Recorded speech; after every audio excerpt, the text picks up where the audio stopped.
you still wait for 5 months or 6 months after you know the gender of your child. I'm so excited by the time I went to our So there you have it. movie to check Identifying the inquiry and stating the problem. doctor says, oh, sir, lucky sir, because there's First and crack. foremost, of course, there are different characteristics that researchers have to consider whenever they try to identify a research problem. Then, when you Among these there are plenty of characteristics that you might see in your readings or when you browse for these information online. But among them, I'd like to point out the following important characteristics. First, I was actually happy. when you come up with a research problem, consider that it is really relevant. A research problem that is relevant is indeed relative to the time that the research is being conducted. For instance, sir, I want to talk of a research problem that concerns students in terms of how they are right now in this online setup. What they're feeling, what are the struggles they're experiencing, what are the challenges, and how they're coping with these challenges in the online setup of schooling. Is that a relevant topic? Is that a kind of topic that's quite significant to the time that we are in right now? Rain. Yes, sir. What makes it a significant topic, Rain? Because a lot of students are experiencing the same. Because plenty are actually experiencing it. Are many students in an online setup this time? Obviously, yes. And that's what you want to explore. I'd like to mention the problem chosen by Leja and Rain, the problem chosen by Lorraine, that these two sets of researchers are dealing with vaccinations. Diba, you are talking about the vaccination concept, why they want to be vaccinated, why they don't want to be vaccinated, and what's the idea behind a vaccine. Is that relevant to the time that people are in right now? Definitely it is. People are getting vaccinated, so as we speak. And there's actually a population out there who, in their minds, are not yet into the concept of getting vaccinated. And so there's a need to explore. Why? Why? What's up with it? Why are they not getting themselves vaccinated? So it's indeed relevant. It's important to pick a topic that's really relevant because the thing is when you choose the topic and when you proceed doing that in a particular research, you'll be investing your time in the accomplishment of that work. You'll be investing not just time but plenty of resources. You'll be investing yourself in the making of it with the hope that by finding an answer to that problem, you'd be able to contribute something beneficial to the research community and then perhaps to the world. Second, a research problem is also deemed to be feasible. I might have mentioned this in our in our problem hearing. No matter how ambitious or good sounding that problem is, if it cannot be done, then that problem remains to be a dream. No one actually stops you from coming up with an ambitious research problem. But the thing is, when you are told to come up with a research problem, it is of course in the assumption that it's one that you are capable of doing or accomplishing given a span of time. I mean, if you want, of course, to do research disregarding the amount of time, then go and do so. I won't stop you. But that will just actually prolong your graduation. That will that will pose a problem later on that a student has not graduated because of the subject or because of the research subject. That is why during the problem hearing, one of the things that I really wanted to point out is the feasibility of the research.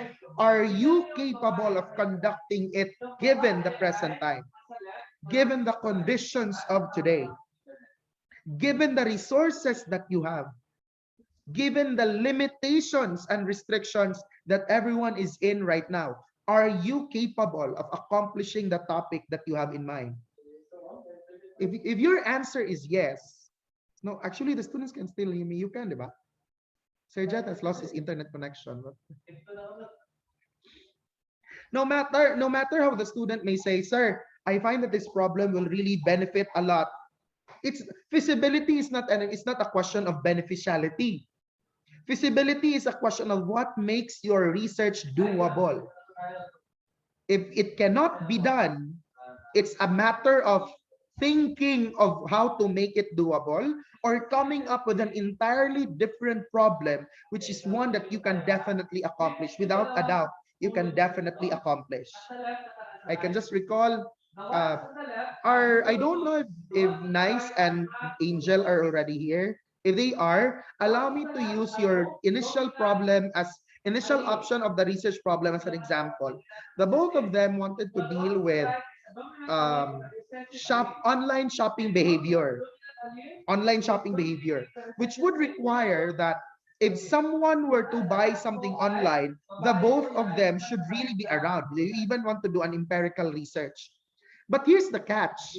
What if because let's have a student as an example, Thea. Let's have Thea as an example, and I were the researcher. What if it comes to the point that the subject demands that submissions or outputs be made, and Thea does not intend, as a respondent, Thea does not intend to buy anything online? Will the problem become feasible? Not anymore. Because the problem is dependent on Thea's choice to buy something. And on the condition that Thea decides to buy one. If Thea does not want to buy anything, Thea cannot be part of the research. Yet Thea has already been identified as a possible respondent. What if, sir, we'll just pick a new respondent? And what if that respondent at that time has no interest yet of doing any online purchase? What will happen to the chosen problem? Nothing. But can that problem be researched? It can be. It can definitely be researched, given that there is an indefinite amount of time in choosing or dealing with a problem. When I say indefinite, that means that there's no control. It just depends on when it's really going to happen, and that's when you do the observation. I've told Nice and Angel that the possible danger in that initial choice of the problem is they, given the name of Thea as an example, they might require Thea to do an online purchase and make it obligatory, just so the both of them end up having an output to submit in this research class. And that defeats the behavior which should be authentically coming out from the respondent. Like when a respondent buys something online, it should come from him or her, that the decision is really coming from him or her, and that no other person has made the dictate of the decision. In that sense, the problem did not come out to be feasible. That is why they went with another choice of problem. Sir, I want to talk of the issue of rape and what it has brought out as an impact, sir, to the community where I am in. What if there is no one in your community who had been subjected by that issue of rape? All that they have are just perceptions, impressions. That an impression may come out to be workable, but I tell you, an impression is really different from how someone sees it based on what had happened, what experience prevails. So the experience provides a more authentic answer over someone's perception of the concept. Yet no one has experienced it or no one has done it. I mean, we're not saying that it should be experienced, but you have chosen a topic that requires, for it to have a substantial input, it would require experience as the basis for discussion. Yet the experience does not exist in the community. What will make your problem feasible? Sir, I want to talk of how studying with music can make someone's grade better. That problem is actually problematic in itself. Why? That problem recognizes that no other thing creates a good impact to grades, but just the idea of listening to music. Where can you get the setup, or where can you get the person who shall be experimented in a sense that nothing else would be able to influence a good grade than just merely listening to music.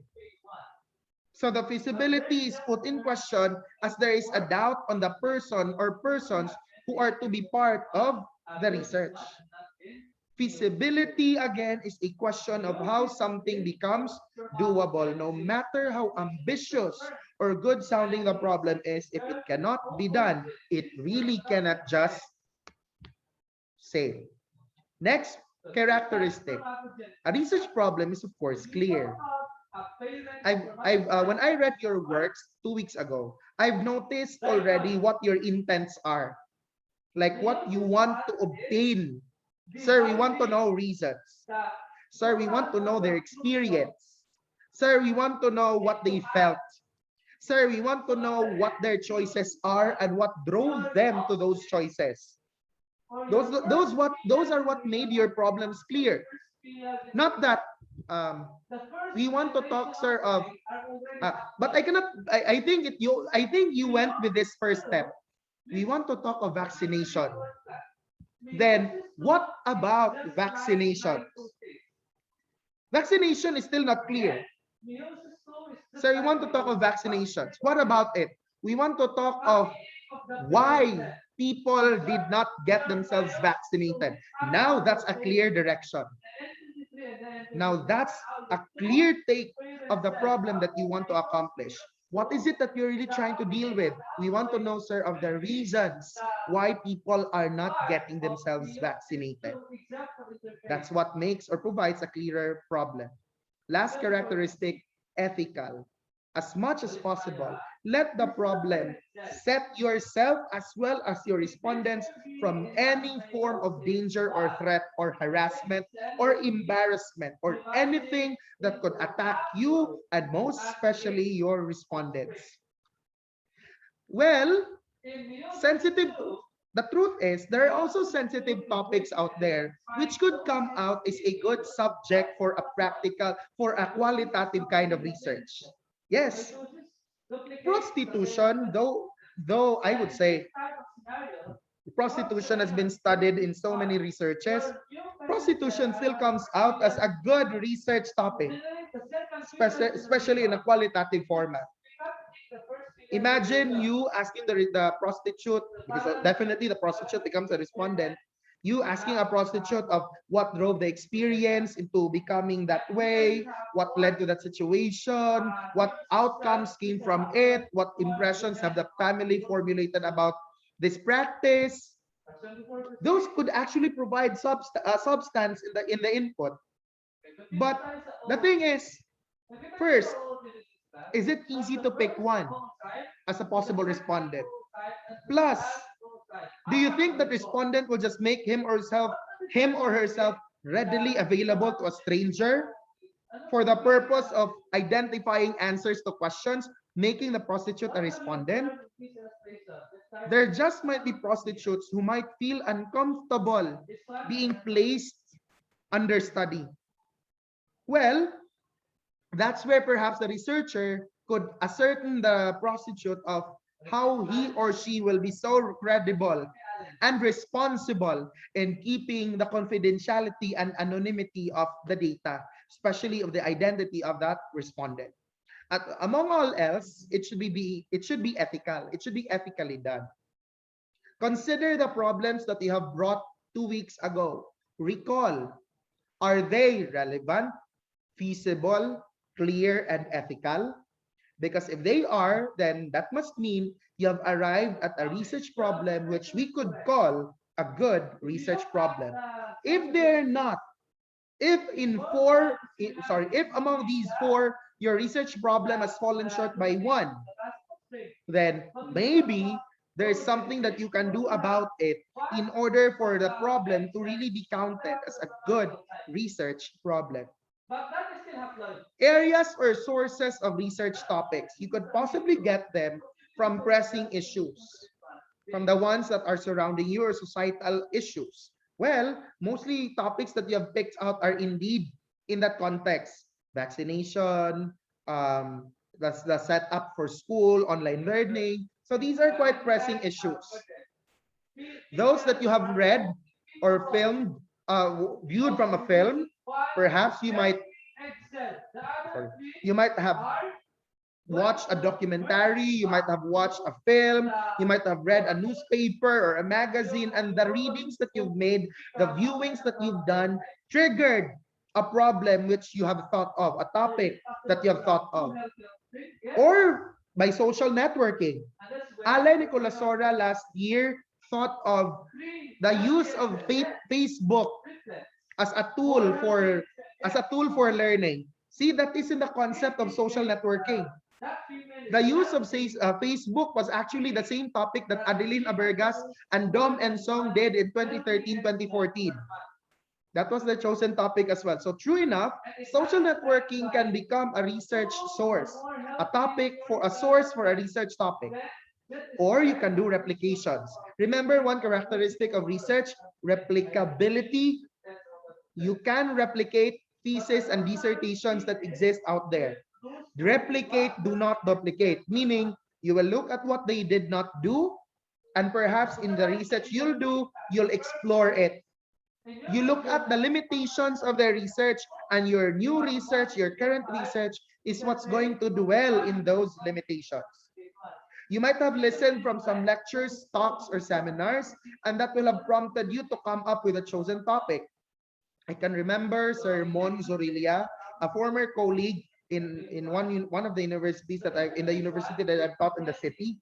When we had our Dapitan Research Conference, there was a topic there that came out to be a corroboration, meaning several professors from other schools expressed their willingness to join in that chosen topic. So the seminar came to be the pool where topics for researches have been picked out.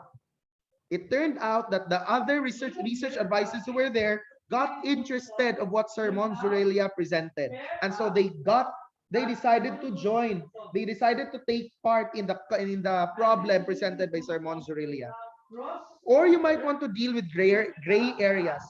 Gray areas are those that are those areas where little is just known, yet they come out to be points of interest.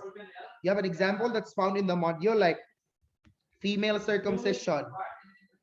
Not so much is known about it, but it just might be a point of interest because the practice of male circumcision is quite already present. What about that for females? Was it done before? Yes. It could just be a new topic of discussion in the present time. Research, when we have research topics or when we have a research problem, that research problem gets translated into a research question. You cannot address a research problem if you do not translate that into a research question. Once you have formulated a problem, you need to transform it into a set of questions. Questions such that the answers to those questions are indeed what will also provide an understanding of what that problem is. It, of course, begins by knowing your problem. You cannot have a research question without a research problem. You need to have a research problem first. That's what we accomplished 2 weeks ago. I can remember with at least one pair, the pair said, "So, sir, is this our title?" Then I reminded the pair, I did not ask for a title. I asked for a problem. A research title is definitely different from a research problem. Research questions can be derived from a wide variety of contents. In fact, perhaps your interest or experience may prompt it, or a theory that you have been so interested in could have also prompted it. Where can we get research questions? Just like research topics or research problems, there are possible areas where you could get research questions. You could get them from puzzles and contradictions. There may be some gaps between realities and facts that are available on the ground, meaning the ideal world or the kind of world you are in has different perceptions or has a different version of what's the supposed kind of world compared to the world that you are living in. For example, online setup. Let's think of the online setup for schooling. The online setup for schooling is supposed to be a good ground for developing hard work, independence, perseverance among students because of the pandemic and so on. Yet, that's the supposed ideal world or supposed perfect world. But what's the fact? What are the facts that are on the ground? Students are becoming more lazy. Students are becoming more impatient. Students are not anymore doing their works. So there's a very big gap. And you want to understand what's the gap all about? What's causing this gap? See, when I pose the question of what's the cause for this gap, that's a question in itself. That's the research question that's already at work. Your research question might have also come from an existing literature, meaning there's already some reading that you've made, and the reading contains a question which you feel your research could answer. There could also be a new method or a new theory that you're going to present, or a replication. There could also be new social and technical developments as social trends, structures and functions, personal experiences. These are just the many sources by which research questions can be taken. Oppositions of ideas. What you've known may be different from what you've read. In fact, I could recall for oppositions the work of Zea Caberte and John Lloyd Villanueva. Zea cited, in terms of readings, Zea cited Noah Chomsky and Del Hines, two authorities who presented two opposing concepts on how language is acquired. One of them thought that language is acquired by virtue of inheritance, meaning if your parents have already been, or if your parents have been speaking in a language that is considered second nature, like English, then by your birth you might inherit that as a skill. Another one presented a concept where a person's ability to learn the language is by virtue of immersion, meaning you may not necessarily be born with a language, but because you are placed in an environment that speaks the language, you'll become good at it. These two oppositions or contradictions drove Zea into thinking of which theory, which concept prevails in the school. Sponsors and teachers. It could be that there is a sponsor or someone who will have paid you to do your research, or it could be that the teacher has given you some insight or input on your choice of a research question. A social problem, the counterintuitive. Regardless, these are the important criteria in coming up with your research questions. First, it should be clear and intelligible to a sense. Clear and intelligible meaning it tries to get an answer and it knows what kind of answer it's looking for. It's not vague. When the question is raised, if someone has to ask it, people are aware of the kind of answer that they're expecting from someone. It's not like, how is online learning? When you give the question of how is online learning, it can be answered from several perspectives. I could answer it in terms of the challenges behind online learning. I could answer it in terms of the quality of education provided by online learning. I could answer it in terms of the number of participants, the number of people who find it good or bad. So again, there are so many areas to look at that question, meaning it's not clear enough. It's not intelligible enough. But if the question is, how is your experience of online learning good? Now that's a clear question. That is one where there are only two possible answers. Yes, no. But the moment you request them to elaborate and then please elaborate, that's when they could examine themselves of what made the experience good, what made the experience bad. But already the question is guided on the kind of experience, the good experience or the bad experience. It should also be researchable, just like a research problem. A research question is researchable. There should also be some connections with established theory and research. This is one big challenge. The third criteria of a research question is indeed one big challenge. not just to a research question, but to a research problem. There should be a good deal of theory and research capable of supporting the existence of that problem. When you create the rationale as one of the many parts that I mentioned earlier in the format that we'll do, when you create the rationale, you need to provide a support on what makes the problem really worth doing. If an authority out there supports the idea that the problem exists, then perhaps it's worth studying. But if the problem you have arrived at, if the problem you have made or crafted cannot be supported by any source, there's no need as of this time to dwell on it. Sir, can we be credited for our choice of problem? Here's what I want you to consider. As of this time, the world of research cares less about who you are. The world of research cares more of what you can bring to the table. Your paper and its content, those are what matters to the research community, not your individual selves. All the more that you haven't made or established your reputations yet as researchers. So if your work isn't founded well on some good basis, then the research community might not give full regard to it. Of course, your research questions should also be linked to each other. At the very least, they should try to provide an original contribution. And lastly, they should neither be too broad nor too narrow. Too broad in a sense that it cannot be studied such that it's just one where it's just a question that floats to be too generic, too narrow where the answer comes out to be so obvious that there's no need to study it anymore. When you make your research questions and research problems, these are now the parts that we are going to focus on. The problem statement. This is in relation to the statement of the problem, the first subpart, one of the subparts, statement of the problem. You write here an opening sentence that entices the reader and stimulates his or her interest to read about your research problem. I'll show you a sample later on.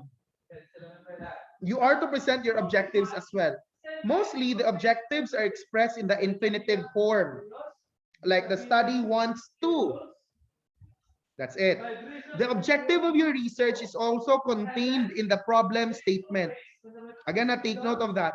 When you do your write-up, as you do your write-up, your statement of the problem contains your objectives.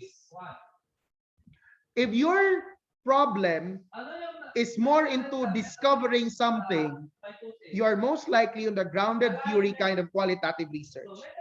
When you want to explain or seek to understand a particular incident, a particular behavior, phenomenon, most probably it's an ethnographic kind of qualitative research. If there's a process or a situation that you're trying to explore, then you most probably will do a case study. And if you are going to describe an experience, you are going to most probably do a phenomenology.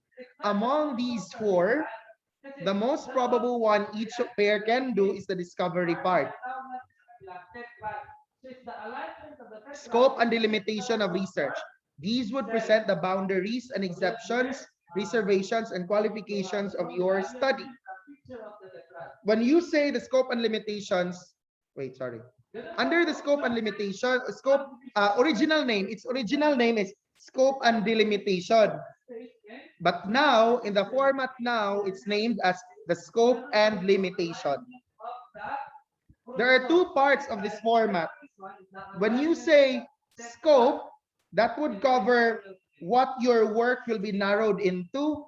Limitation, that would include your weaknesses or the ones your study is not involved with.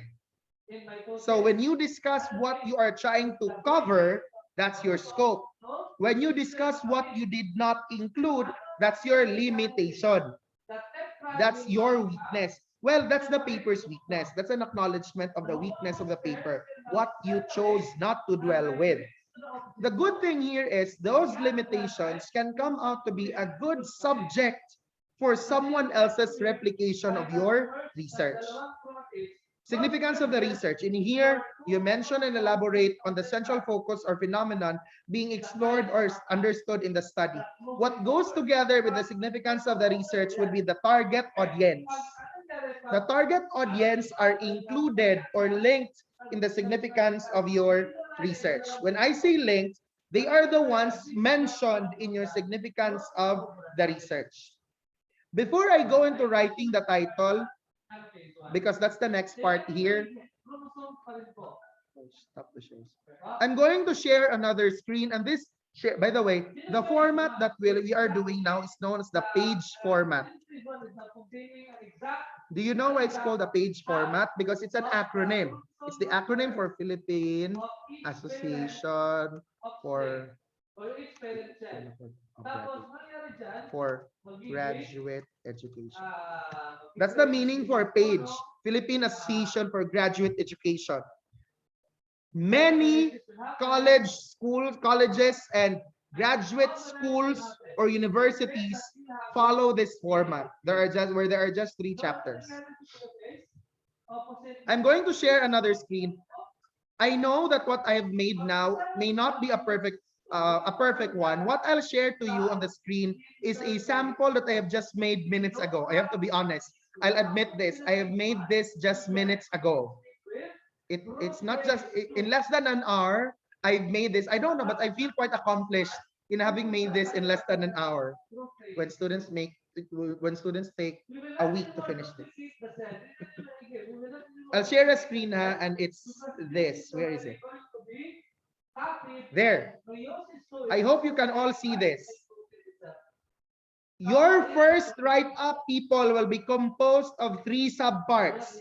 The statement of the problem,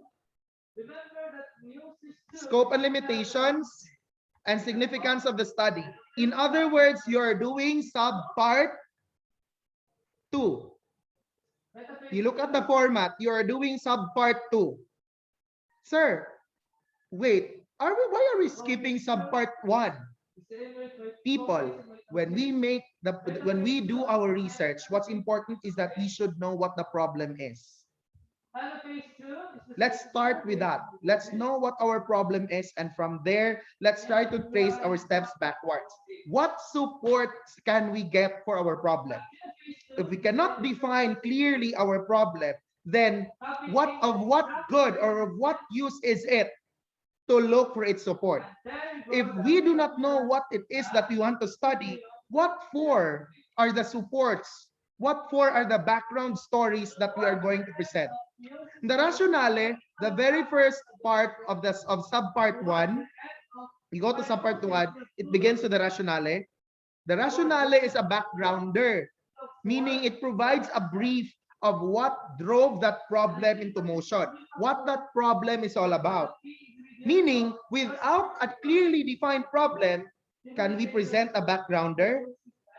Can we have, will it make sense to have a discussion of what the problem, of what drove you to conduct the problem, if in the first place you do not know what the problem is all about?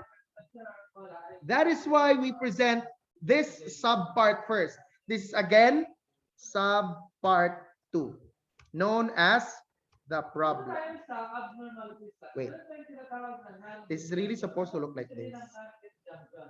Failure of the homologous chromosomes to separate. Meiosis 1.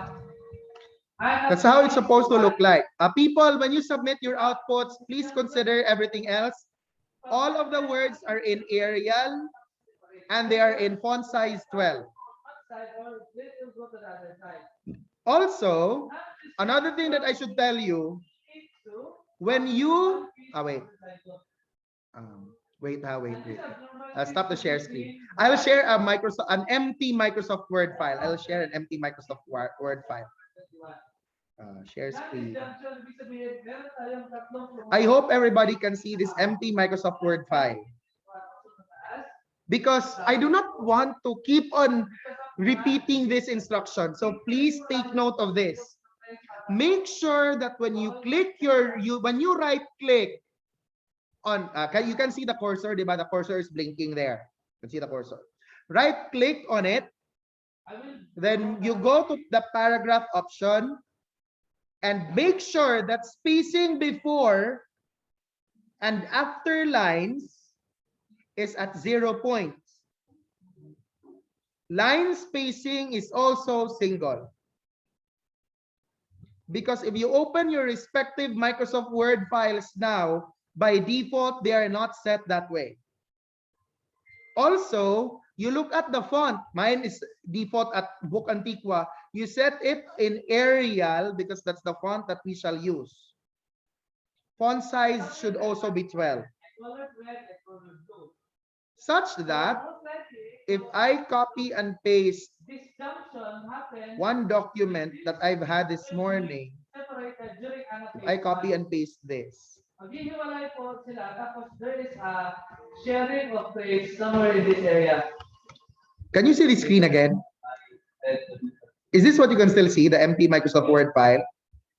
If I copy and paste everything here, look, this is what I meant. Oh, everything is in single spacing. Look, can you see the cursor? You look at the cursor. There's not there's a space between this line and this line is separated by just a single space because there's a cursor that blinks between them. If you double space it, then supposedly we won't be able to find any cursor that blinks between the two. Oh, there's none. So this is what I'd like you to do first. After putting all of your narratives, all of your paragraphs, that's when you start highlighting a group of lines to be placed in double spacing. Do not do it right away for all of it. The significance of the study. Look, do not do it right away. Do not do it this way. You'll select all and then you'll put it in double spacing. Because look at what you've done to the problem and the statement of the problem. You have provided so much space and that will just hurt my eyes. That will cause the kind of attitude, the kind of transformation, beastly transformation that I proceed into when I provide a critique. I've told you already, no double spacing right away. So look at what I'm going to do. The problem, space, statement of the problem, space. Then scope and limitations, space. Significance of the study, space. After that, highlight. And then double spacing. After that, highlight. Then double spacing. After this, highlight, double spacing. Oh, there, you look at the problem. You look at the problem. It will be placed in center alignment and in bold letters. When you press the enter key once, the cursor is there. Press the enter key for the second time. Oh, that's the amount of space between the problem and statement of the problem. Statement of the problem label will be in bold letters. Scope and limitations in bold letters. Significance of the study in bold letters. And then you look at this part. Indent. Indent. Look at the alignment of the numbers to the word specifically. Of course, you'll be able to also accomplish that if you put your statements in bullets and numbering. That will make your life a whole lot easier. I just hope that I won't be given a problem of this sort when I read your work soon. I'm just really hoping. There, oh, look. The alignment will be kept easier if you do it on bullets and numbering. Okay, that's the technical part. That's the technical part. Let's look at the content now. You look at the content. My chosen problem is about coping mechanism. Yes, I see you raising your hand. Is it supposed to be justified, sir, or yes. no need? Yeah, also thank you for the reminder. I see how you look at this paragraph alignment. Everything is in justified alignment except for the label, the problem, because it's in center alignment. All others from this point onwards will not be in center but in justified alignment. Other questions? Okay, let's go to the statement of the problem. My chosen problem here is about the stress experience, the experience of stress that junior high school students have and their ways of coping with them. Meaning, I'm talking of stress and coping mechanisms of junior high school students. What do I want to talk about? Stress. What about it? I want to talk of the students' experience and how they deal with that experience of stress. Let's look at my statement of the problem. Actually, all of these are part of the statement of the problem. You look at the paragraph. This study aims to identify. Now, this is my objective. To identify. I have another objective in the second sentence, to provide an in-depth discussion. What do I want to identify? The experience of stress of the junior high school students. That's one. Why will I identify the experience of stress? Because that's found in my chosen problem. Diba? What problem am I talking about? Experience of stress. And then, aside from it, I want to also talk of their coping mechanisms, meaning how they have managed to cope with stress. This part. Can this be seen in my chosen research problem? Chelsea, can we see? Again, my problem is stress, the experience of stress, and the coping mechanisms of junior high school students. Chelsea, can we see this in my chosen research problem? We can. So far then, I have translated my problem into a paragraph form. But I would be able to answer this, I won't be able to address this problem if I do not translate that into research questions. And these are my 4 research questions. First research question. Have the students experienced stress in junior high school? Second research question. What are the causes of the experience of stress? Sir, your question number 1, sir, is a mere yes or no. I know it's a mere yes-no question. But take note, we are doing a qualitative research. When I obtain my data later, do you think I'll just end it with a yes or no? So when I ask a respondent, have you experienced, like if I ask Leja, have you experienced stress in junior high school? If Leja says yes, what's the expected follow-up that I'll provide? I'll ask Leja of, how did it go? How did it happen? In fact, that would lead me to question number 2. What are the causes of that experience of stress? So far, my questions 1 and 2 are talking of the experience of stress. See, without questions 1 and 2, I won't know what to cover, what to discuss regarding the experience of stress. So again, I have questions 1 and 2 to talk of the experience of stress. Now, I'll go to questions 3 and 4. How are they coping with the stress that they have experienced? How have things become in the presence of these coping mechanisms to stress? These are my questions to this part. Coping with stress. Coping mechanisms. I want to know what they did as a coping mechanism. That's question number 3. I want to know what came out. What was the result when they took on that coping mechanism? Was it effective? Did it minimize the feeling of stress that you experienced? Did it not do anything? You deemed of it as a coping mechanism, but did it not do anything? See? 4 questions in total. The first two questions about the experience of stress. The two remaining questions about coping with stress. And that's the statement of the problem. Yes, Leija, you're raising your hand. How many research questions should we make, sir? Or yeah. Good question. That's a very good question. How many questions should be crafted in order to translate the problem into one that could be answered? It depends on you. Why? In fact, later on, if I proceed with this research, these are my basis for the interview that I'll conduct with my respondents.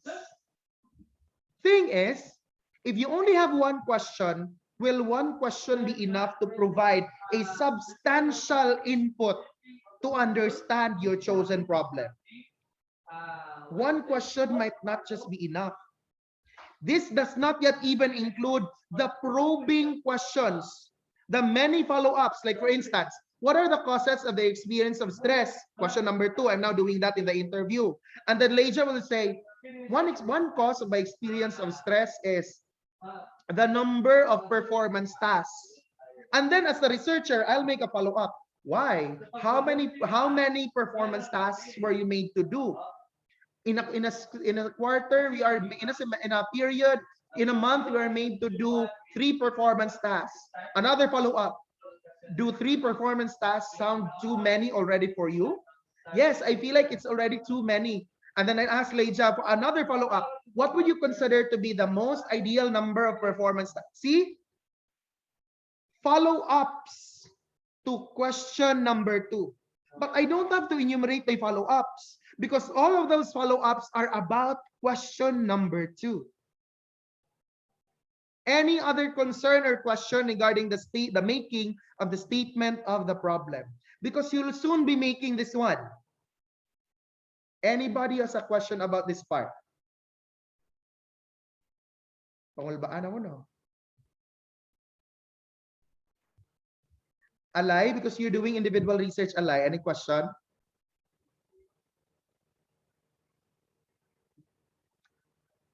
The next part, scope and limitations. As said, the scope and limitations part shall contain, it's already 3:32, sorry. I understand you still have a class. Here's what I'll do.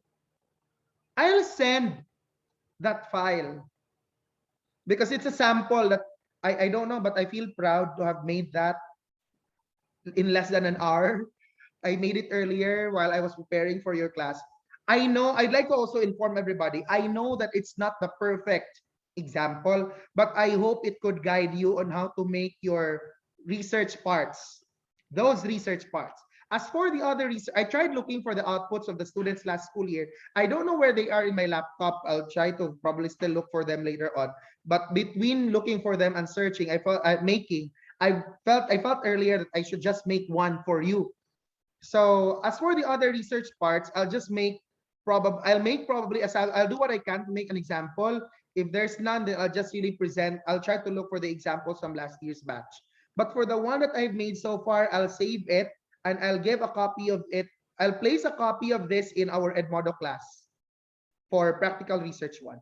We shall continue the discussion of this on Wednesday. Hopefully, after the discussion, at least one pair or one research could present a sample of their statement of the problem, scope and limitations, and significance of the study, given what I will have sent in the wall for practical research 1 in Edmodo. Do we have some concerns? Do you have some questions? Yes, Leija. So we'll make now like a sample. It's good. It's nothing will be submitted yet this week. Nothing's going to be submitted yet this week, but it will help. I feel like it will help you if you try to make one as early as now, so that corrections can early be provided. Why wait for the critiquing week when you can already make one as early as now? That's why I'm going to leave the sample in the Edmodo wall for practical research 1. Other concerns, other questions? If there's none, that will be all for this afternoon. Goodbye and thank you, grade 11.